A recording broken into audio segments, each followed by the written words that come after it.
So, about 6 months ago, I picked up this book, The Undesired Princess by L. Sprague de Camp. You would be completely forgiven by having no idea who L. Sprague de Camp is if you're not an idiot like me who reads weird old stuff and buys weird old stuff for the sake of buying weird old stuff. L. Sprague de Camp invented the alt history novel. He wrote Lest Darkness Fall, about a professor who saves the Roman Empire, prevents the Dark Ages, and makes sure that by the 1920s we're living in a global Roman dystopia. Utopia, I'm sorry. It's only a dystopia if you're not Roman. He also wrote a shit ton of Conan the Barbarian. That's how I know him. I love Robert Howard. I love Conan the Barbarian. L. Sprague de Camp did, for Howard's estate, did posthumous collaborations in which he rewrote weird passages of old Conan stories. He also, for some reason, took an El Borak story and turned it into a Conan story for no apparent reason other than he could, and Howard's estate let him. Go figure. But that's who L. Sprague de Camp is. And I opened this book up, and I'm laughing my head off within probably 5 minutes. Because The Undesired Princess is a parody of Isekai.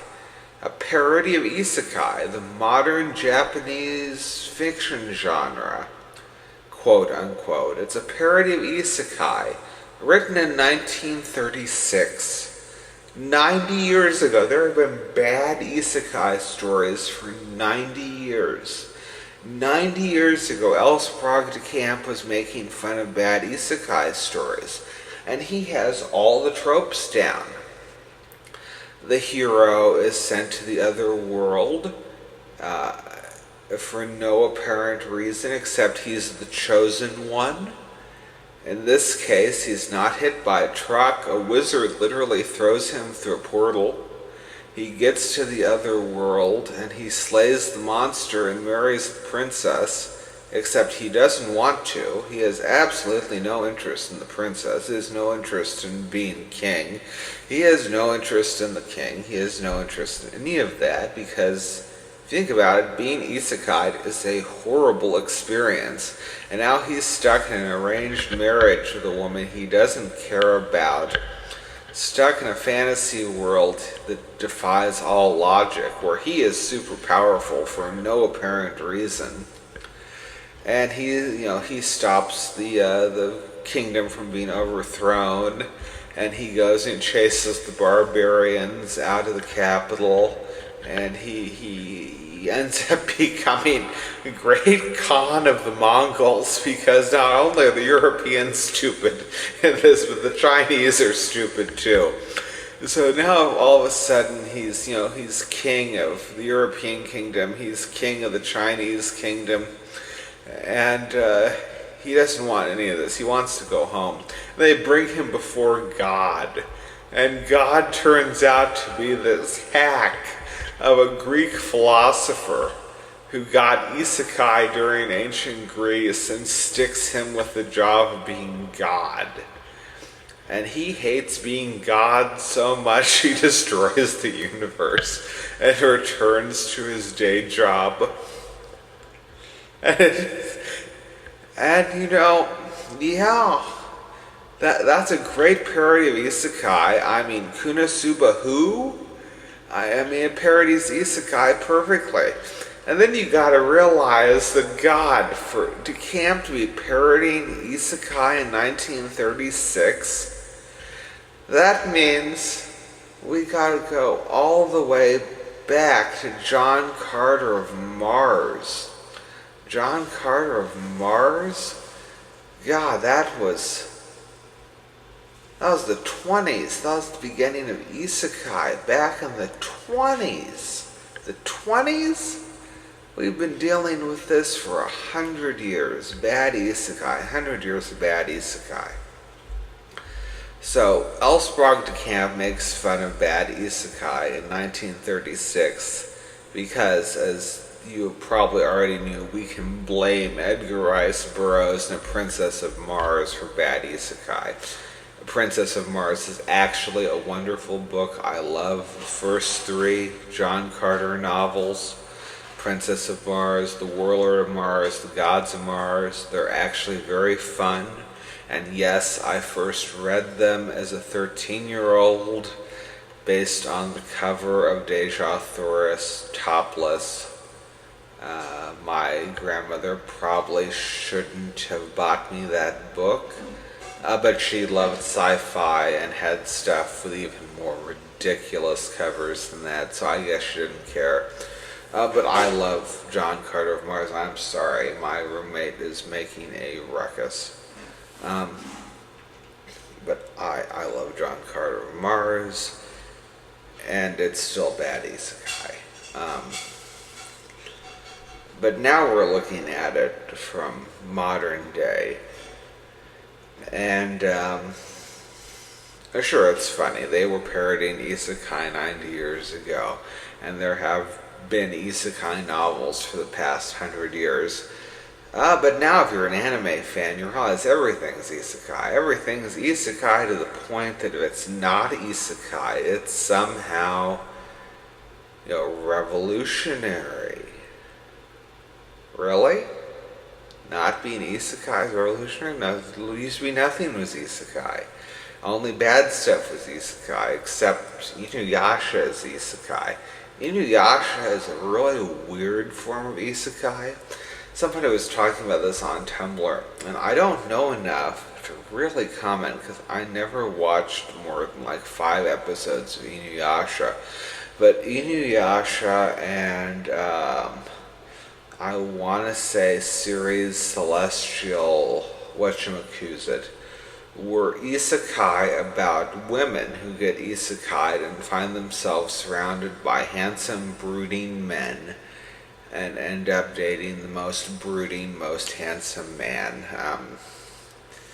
Maybe Inuyasha even counts as a parody of isekai because we all know Rumiko wrote every bad romance trope under the sun, but I think she wrote every bad romance trope with some self-awareness. Maybe I should go back and rewatch Inuyasha. But we have male-dominated isekai, the bad harem anime we've got now, Tales of Wedding Rings. That was bad.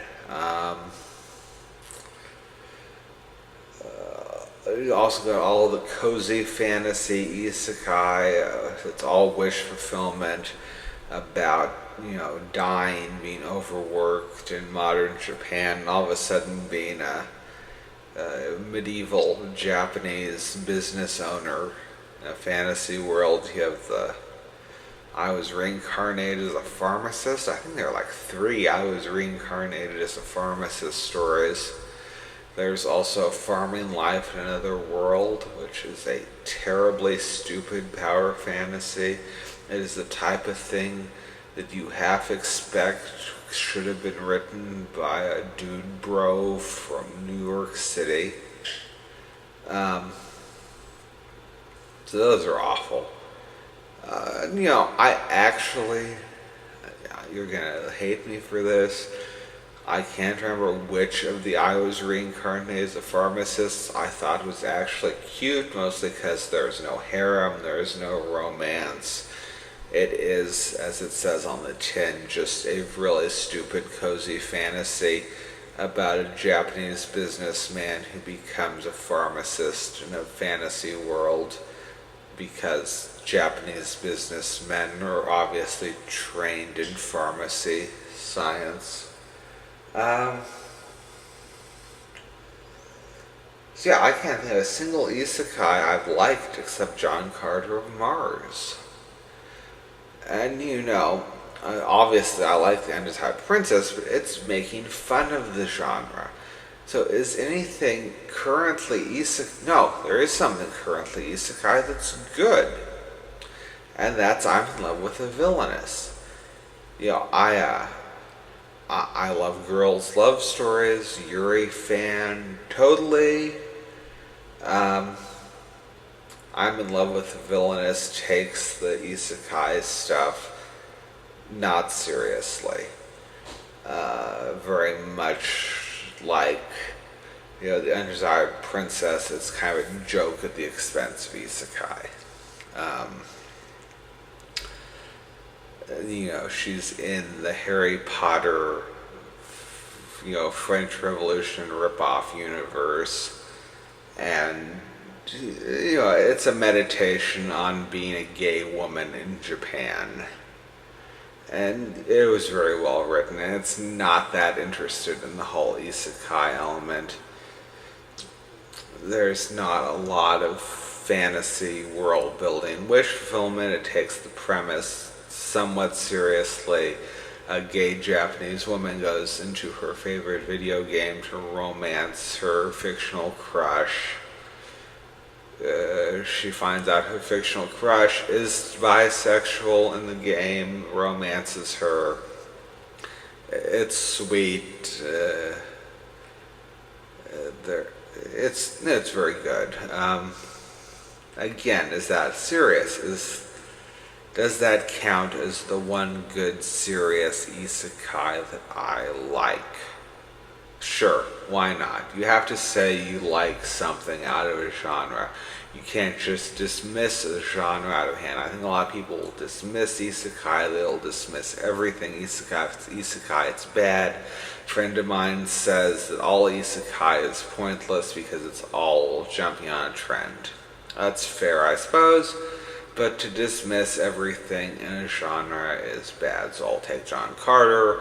I'll take, I'm in love with the villainess, and I'll laugh at the Undesired Princess. The Undesired Princess is one of those books that you can probably get everywhere. There are like 5 different editions. The edition I have has a different isekai comedy attached to it. It didn't make as big an impression because I can't think of the title right now. I want to say it was the lopped off bunny, the bunny dead, the bunny from hell, something like that. And it's about an engineer who, it's actually interesting because the story they attach it to is a parody of the Undesired Princess, which is itself a parody of bad isekai. Maybe that's why it wasn't as good. A parody of a parody is too removed from the source material. Parody of a parody of a parody of a parody. Everything gets too meta these days. Everything's too ironic. Just give me something that doesn't wink. No winks to the audience. No ha ha ha. Just give me something straight. Maybe that's the problem with isekai. It's all winks to the audience. Nothing straight anymore. I mean, when was the last time something came out that was just like, oh, this is actually like a fantasy? That's an honest to goodness good question. When was the last time something came out that was just an honest to goodness fantasy? I want to say Lucifer and the Biscuit Hammer. That's bad. God, that's bad.